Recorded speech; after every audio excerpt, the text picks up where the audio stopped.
Welcome back to the channel. We got week 7 Dom picks on the way. Currently, we're 2 subs off from reaching the first 50 on the channel. So if you want to be a part of history, hit that subscribe button. Let's start off in London. We have the Rams and the Jags. For the Rams, more than likely, we're not going to have Puka in this game. If that is the case, Devontae's just going to move up to wide receiver 1. And on the other side, Jacksonville's not going to have Devin Lloyd, a key linebacker for that defense, and one of the reasons why they lead the league in takeaways and why they have one of the most prominent run defenses. The LA offense, though, isn't as run heavy as we're accustomed to seeing. They actually have the 12th least amount of carries in the league. Sean McVay and Matthew Stafford have been very pass heavy. If Puka is not available, are they going to remain as pass heavy? You have Devontae Adams. You have a couple of other capable wide receivers around him. Perhaps despite the Jags being a top run defense, we get to see more of that running back duo with Kyren Williams and Blake Corum. I'm going to take the Rams. Despite Jacksonville having so much international experience, I'm too concerned about their offense. I believe Trevor Lawrence, we're not sure what version of him we're going to get. Also, going up against that Rams defense, a unit that has been a little up and down. I believe those pass rushers and Brandon Fisk, Jared Verse, they will be able to get after Trevor Lawrence. Philadelphia and Minnesota, starting off with the Eagles, I think this is going to be another tough week for them.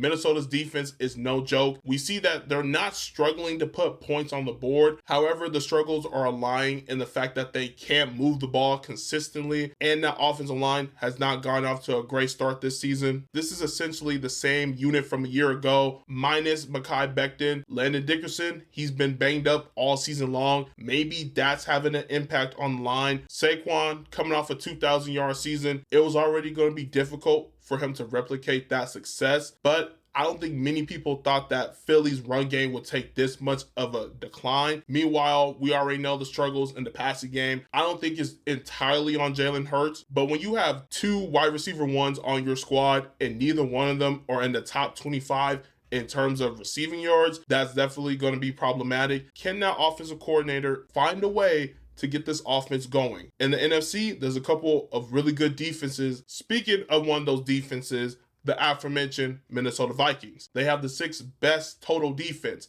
2nd best in passing game.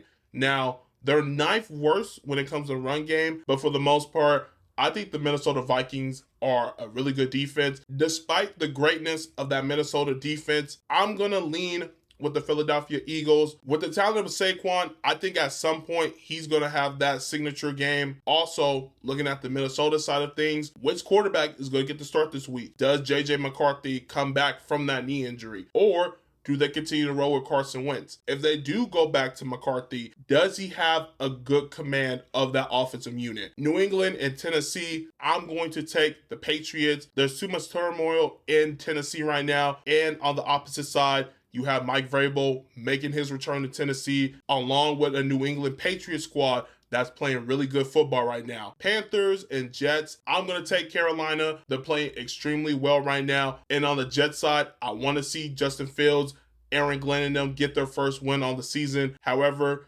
they're not playing well as a team. And being without Garrett Wilson, I don't expect that offense to have a quick turnaround. Dolphins at Browns, I'm going to take the Cleveland Browns. Dylan Gabriel's first start, being at home, not to mention Dolphins defense is awful. Quinson Judkins should have a big day on the ground. New Orleans and Chicago, I'm going to take the Bears. That offense is starting to shape into Ben Johnson's image. Caleb Williams is showing why he was selected with the first overall pick a year ago. In this matchup, he has the opportunity to further prove that. The Raiders at the Kansas City Chiefs. This game slightly scares me because it's a divisional game, and we've seen over the last couple of years the Raiders make it difficult on KC. However, I'm going to take the Chiefs. Getting Rasheed Rice back is huge for that offense. An offense that has been playing pretty well for the last month or so. Not to mention, I'm expecting Spags to bring the pressure to Geno Smith, forcing him into more turnovers. Moving over to the afternoon slate, we're going to start off with the Giants at the Broncos. I love that Jackson Dart, Cam Scatterboo, they've brought back joy, excitement, and optimism for that Giants fan base. That being said,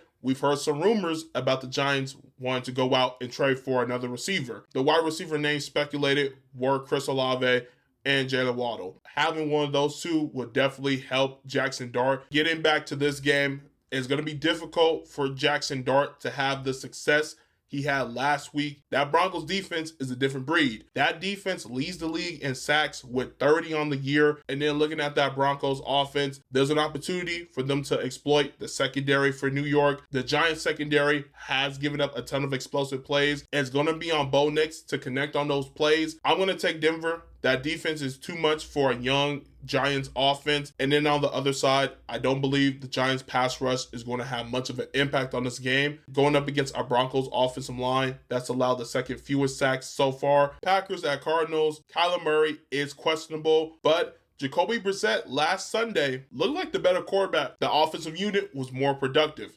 And the knock on Arizona all season long has been their offense underperforming. If Kyler can't go in this game, let's see how well Jacoby can play in this game. Because if he plays well and the offense is competitive, even in a loss, I think there's a quarterback controversy potentially in Arizona. Moving to Green Bay, they are one of those good teams we don't really talk about. And when they traded for Micah, they were the talk across the whole entire league. Everyone was saying how they thought the Packers can win the Super Bowl. After that bad loss against Cleveland and the defense getting shredded in the tie against Dallas, the Green Bay Packers have kind of gone under the radar. Their offense, not really sexy like the Detroit Lions. And then on the defensive side, aforementioned Micah Parsons, he's still recovering from that back injury.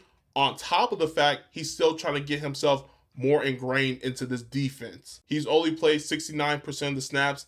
I expect that to increase as the season progresses. For my Dom pick, I'm going to take the Green Bay Packers. Ton of injuries right now in Arizona on both sides of the football. Green Bay Packers kind of dealing with some injuries at the wide receiver position. That's why you go out and draft a Matthew Golden with a bigger opportunity. I believe we could see that breakout performance. Colts and Chargers, I will be at SoFi for this game. Pretty interesting considering the fact I was talking so much shit about the Indianapolis Colts and their quarterback situation. Little did I know, along with a few other people, hey, they were cooking. And I had to give credit to not only the front office, but to Daniel Jones himself. He's been playing phenomenal. That Colts offense has the 5th best passing game. However, the Chargers will not be an easy out. Despite all the injuries on the offensive line, that Chargers passing defense remains up top for one of the better units. That defensive line, even without Khalil Mack, has been able to get after the quarterback. And Justin Herbert, he's been balling. And I know since the first 3 games, his numbers have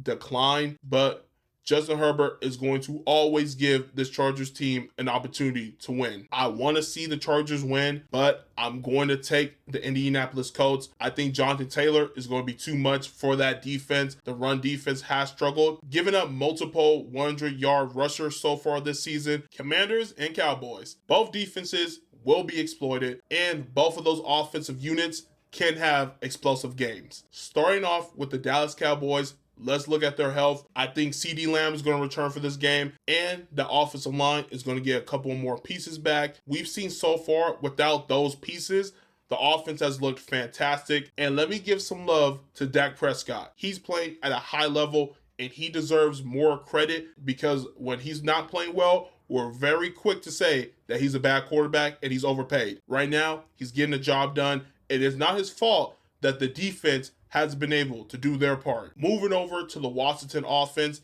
they had an uncharacteristic game. They played in a monsoon. 3 turnovers when they only had 3 turnovers in their first 6 games. I don't expect that to be a trend. With the NFC East rivalry factor to it, I'm going to lean with Washington. The Commanders have the 3rd best running attack. The Achilles heel when it comes to the Dallas defense is the fact that they can't stop the run. And when it comes to both of those defensive units, the Commanders have done an excellent job of getting after the quarterback. And with that, I believe that unit is going to make more plays in order to win this game on the road. Sunday Night Football, we got the Atlanta Falcons and the San Francisco 49ers. For San Fran, their offense should be getting some reinforcements. If Purdy is healthy, I'm going to assume he gets to start here. George Kittle has the opportunity to return off of IR. Ricky Pearsall, he is a little bit of a question mark. Meanwhile, with the Falcons, I don't want to jinx them because every time they start playing well, they end up wetting the bed. Outside the tough losses against Tampa week 1, Carolina week 4 when they got shut out, the Atlanta Falcons have a great team. The knock on them is their inability to remain consistent. If they can continue to run the football, get Drake London involved in the passing game, and score touchdowns when they get into the red zone, the Falcons are going to be a problem for the rest of the season. I'm going to take the Atlanta Falcons. I didn't even get into their defense. They have a really good unit, especially out in the secondary. That pass rush has finally arrived in the ATL as well. And on the flip side, that San Fran defense is decimated by injuries. And it's going to be difficult for that San Fran defense to hang with that Atlanta Falcons offense. Next up, we have the double Monday Night Football header. Let's start off with the first game. We have the Tampa Bay Buccaneers on the road against the Detroit Lions. Let's give Baker Mayfield the credit he deserves. He's been sensational, he's been resilient, and he's doing all this with all the injuries on the offensive side of the ball. And for that Detroit Lions secondary, that's not going to be a good sight for them as they continue to still deal with their injuries to the corner position, not to mention Brian Branch got himself suspended for this game. It's going to be another week where that secondary will get exploited. Even though Tampa is dealing with all of their injuries, I think Baker, even with the 5th, 4th, 6th string wide receivers, is going to be able to take advantage of this secondary. Although the Detroit Lions offense didn't play their best game last week, I think they're going to come out with some vengeance. They're going to need it because this Tampa Bay defense is no scrub. They have one of the best run defenses. They can be had in the passing game, but they have the playmakers